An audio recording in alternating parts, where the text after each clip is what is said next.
And it was good too. Yeah. You know. Right.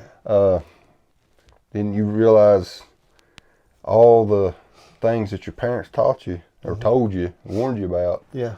You know, of getting a job, paying your bills. Yeah. You know, and of course, that's important if Yeah. you want to have something. Right. And you and I talked before, you know, Right.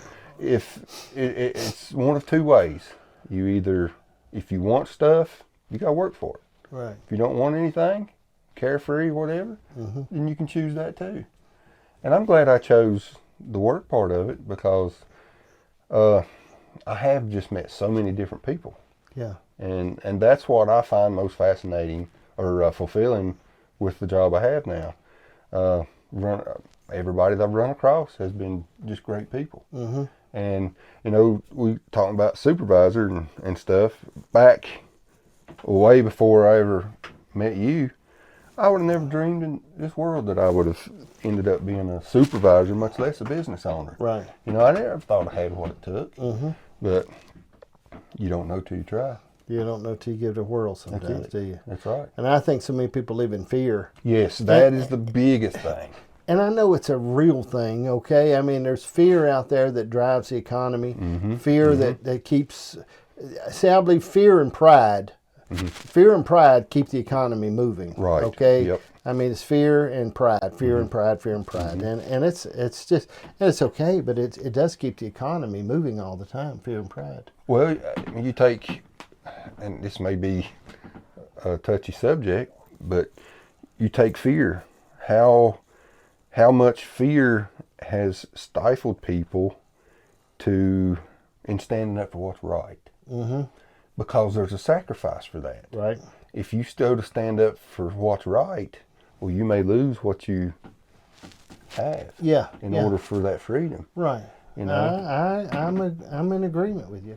Okay. When we talk about fear of standing up for what's right, see, so many times there's a fear of being able to say, now listen, this is stupid. Okay? And there's things in the world nowadays that, now, this is America. If a man wants to kiss a cow, I believe that's his business. Sure. Okay? I mean, kiss it. But I mean, but there's boys and girls and right and wrong, and there's stuff that's so far out there. Years ago in church, I taught on this, and I seen this. The Lord showed me this gulf that was going to get wider as time went on, because at a point in time, there was good people, good old boys, and good people, and you know there's people that respected the church or respected right and wrong. But the Lord showed me this gulf that you couldn't tell good from bad. Right. All right, you couldn't tell sometimes even Christians from just people. Yeah.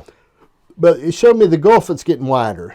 Years ago, over 15 years ago, and you can look in the world we live in now.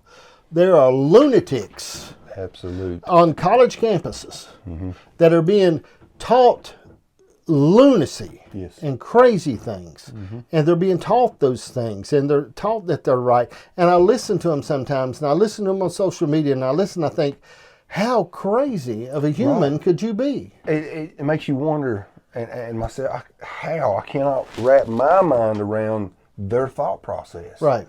You know, I mean, it's so blatantly stupid. Yeah. But they're blind to it. Yeah. And again, it's because of the way they've been taught. But I tell you, I believe there's just an awakening in the land that we're in. Okay, and I think this election we just come through, I think there's an awakening of people that are saying, hold on just a second, okay? Hold on just a second. See, all right, and I use this analogy a lot. We see people that are so far off on what's right and wrong. I use it to the analogy of cat poop, okay? You could work all day in the woods.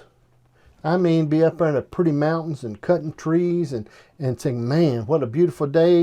And I don't know if your wife packs you lunch or not, but I mean, got you a nice lunch and everything's going pretty good. And on your way home, you step in one little pile of cat poop.